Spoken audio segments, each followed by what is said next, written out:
In this video, I'll teach climate and adaptation. Climate के कारण कैसे लिविंग ऑर्गेनिजम्स अफेक्ट होते हैं उसके बारे में हम लोग पढ़ेंगे. So what is adaptation? अच्छा, क्लाइमेट के ऊपर सब कुछ डिपेंड करता है. अगर इन्वायरमेंट चेंज होता है तो फूड चेन चेंज हो जाता है.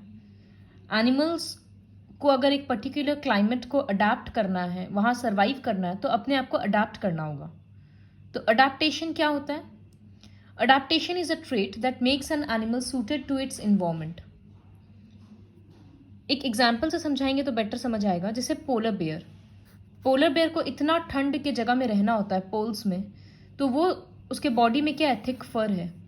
वो फर का कोट उसको कोल्ड वेदर से प्रोटेक्ट करता है. तो ये एक टाइप का अडेप्टेशन है. उसका बॉडी अडेप्ट किया हुआ है. इस तरह से अलग अलग एनिमल्स में अलग अलग चीज़ है. तो अडेप्टेशन इज अ ट्रेट मतलब characteristic that makes an animal suited to its environment. वहाँ पर रहने के लिए वो उसको सूट करता है. अडेप्टेशन दो टाइप का होता है, बिहेवियरल एंड स्ट्रक्चरल. तो स्ट्रक्चरल अडेप्टेशन मतलब उस एनिमल के बॉडी में कोई ऐसा स्ट्रक्चर होगा जिसके वजह से वो वहाँ रह पाए. किसी का फर है, जैसे पेंगुइन्स का कुछ और होता है. सबके बारे में अलग अलग पढ़ेंगे. बिहेवियरल अडेप्टेशन मतलब वो लोग का कोई ऐसा बिहेवियर होता है, कोई एक्टिविटी होता है जिससे वो लोग अपने आप को प्रोटेक्ट करता है. जैसे मैक्सिमम टाइम एनिमल्स जब माइग्रेट करता है या माइग्रेट ही करता है मोस्टली, तो बहुत बड़े बड़े ग्रुप्स में आगे बढ़ता है ताकि उन लोगों को प्रेडेटर्स से वो लोग बच पाएं. So moving in large groups is a behavioural adaptation. और अडेप्टेशन एक दो दिन में नहीं होता है, it occurs over a long period of time. तो अब पोलर रीजन्स के एनिमल्स के बारे में पढ़ेंगे. So polar regions are the areas of the globe surrounding the poles, north pole और साउथ पोल. इसको फ्रिजिड जोन्स भी बोलते हैं क्योंकि यहाँ पर मैक्सिमम टाइम स्नो कवर्ड ही रहता है इसका majority of the area. Arctic Ocean and the continent of Antarctica are dominated by the polar ice caps. कुछ कुछ कंट्रीज भी है जो इस रीजन में आता है, जैसे यूएस का portion Alaska, Canada, Greenland, Sweden, Finland, Norway and Russia का साइबेरियन रीजन. ये सारा कंट्रीज है जो पोलर रीजन्स में आता है. ये बहुत कोल्ड होता है यहाँ पर. Coldest temperature on ever known on earth was recorded in Antarctica, -89 degree. ठंड में तो बहुत ज़्यादा टेम्परेचर ड्रॉप होता है. समुद्र यहाँ का जो भी सीज वगैरह होता है सब कुछ फ्रोजन रहता है. मैक्सिमम पूरा का पूरा कंटिनेंट ही ऑलमोस्ट फ्रोजन रहता है.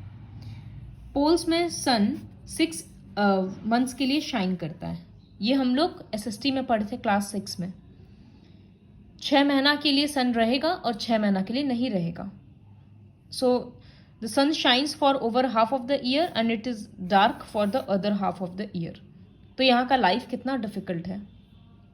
कुछ एनिमल्स जैसे polar bear, penguin, reindeer, seal, ये सब यहाँ पर मिलते हैं. तो adaptation by animals of the polar regions. Polar bears का वाइट फर होता है क्योंकि अगर स्नो में कोई सा भी कलर दूसरा रहेगा तो बहुत इजीली वो स्पॉट किया जाएगा, बहुत इजीली दिख जाएगा. तो अपने आप को प्रोटेक्ट करने के लिए, मतलब पोलर बियर्स प्रोटेक्ट हो पाए प्रेडेटर से, इसलिए उनका बॉडी का कलर वाइट है ताकि स्नोई वाइट बैकग्राउंड में दिखे ना जल्दी से. पोलर बियर का normal body temperature 37 degree Celsius होता है. तो अगर बाहर इतना ठंड है तो अंदर बॉडी 37 पे कैसे है? क्योंकि बॉडी में बहुत फैट होता है और फर का बहुत थिक लेयर होता है, और टफ हाइड मतलब स्किन, और an insulating layer of blubber मतलब फैट का एक इंसुलेटिंग लेयर होता है.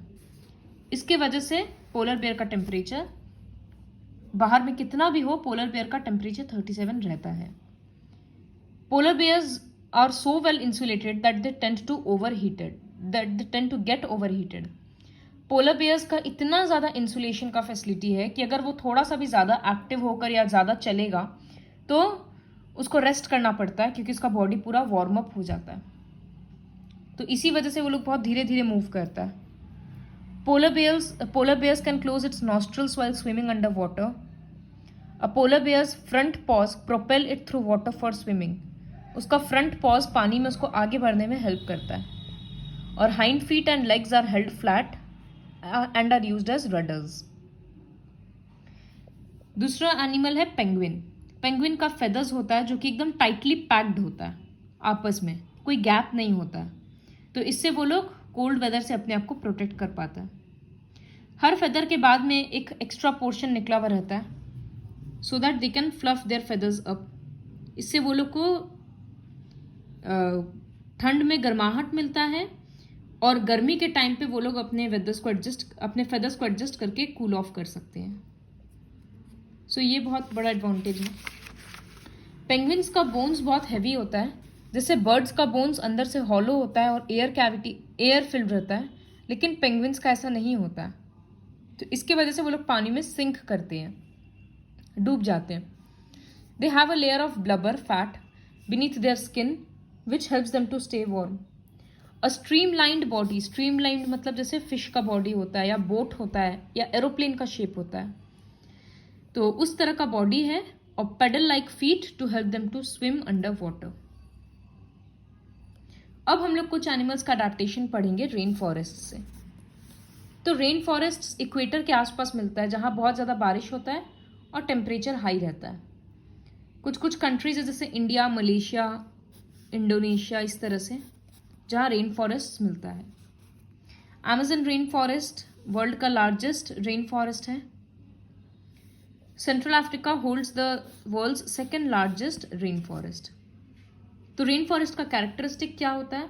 बहुत ज़्यादा बारिश होता है। यहाँ का सॉइल लेकिन उतना ही पुअर होता है, क्योंकि बारिश जब गिरता है तो फिर वो अपने साथ सारा मिनरल्स को वॉश कर देता है। Rain forest are home to 2/3 of the living animals and plant species of the earth. मतलब यहाँ का रिच बायोडाइवर्सिटी समझ में आ रहा है। माना जाता है ऐसा यहाँ पर और मिलियंस ऑफ स्पीसीज है जो अभी तक कोई डिस्कवर ही नहीं कर पाया, क्योंकि ज़्यादा अंदर किसी रेन फॉरेस्ट के अंदर जाया नहीं जाता। Temperature on an average 20 to 25 तक रहता है और पूरे साल बारिश होते रहता है। The average temperatures of the 3 warmest and the 3 coldest months do not differ by more than 5 degree Celsius. मतलब यहाँ बहुत ज़्यादा ठंड नहीं रहता है। और एनुअल रेनफॉल है 200 मिलीमीटर्स, पूरे साल ही होते रहता है बारिश। इंडिया में इस तरह का फॉरेस्ट वेस्टर्न घाट्स और असम में देखने को मिलता है।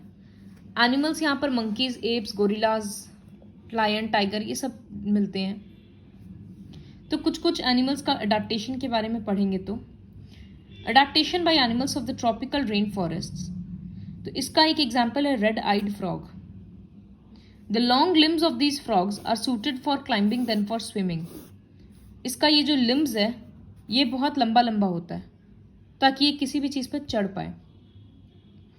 इसके फीट में सकर पैड होता है, मतलब वो एक बो एंड एरो आता है ना कि उसको जब शूट करते तो वो दीवार में जाके चिपक जाता है, तो ठीक उसी के जैसे इसका पैर में सकिंग पैड होता है ताकि ये किसी भी चीज़ को पकड़ता है अगर तो ग्रिप बहुत अच्छा रहता है, वो स्लिप नहीं होता।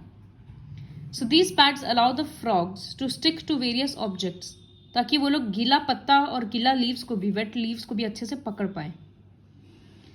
नेक्स्ट अडेप्टेशन है मंकी का।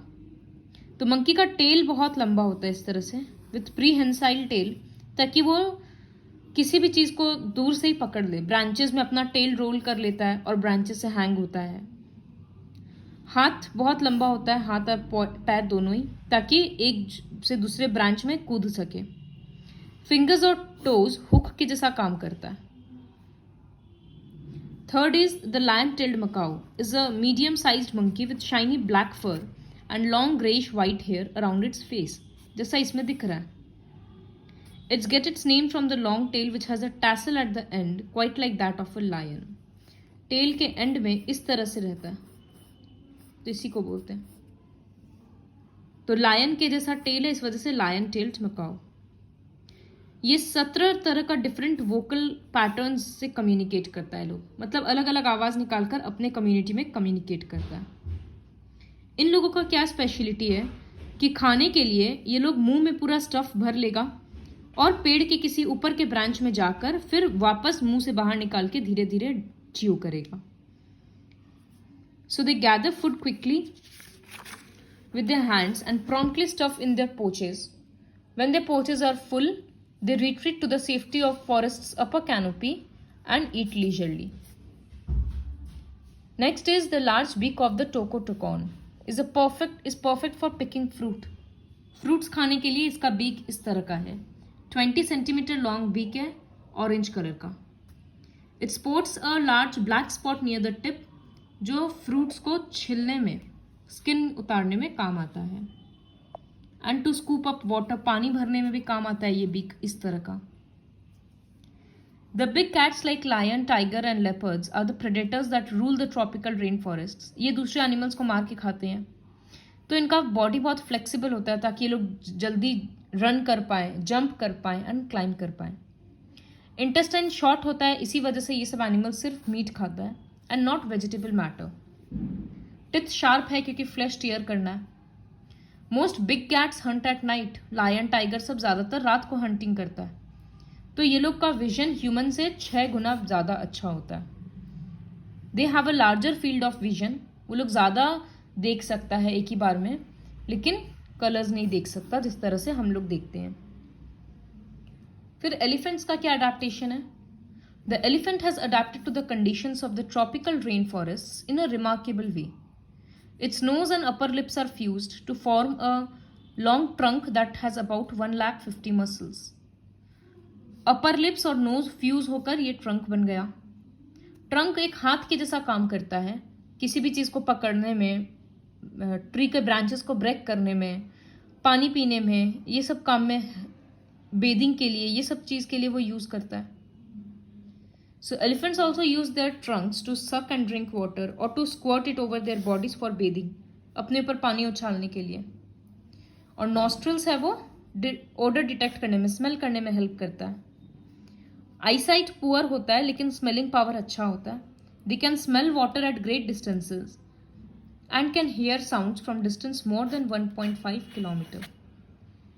तो हियरिंग एंड स्मेलिंग पावर अच्छा है। This is all about the adaptation of different animals.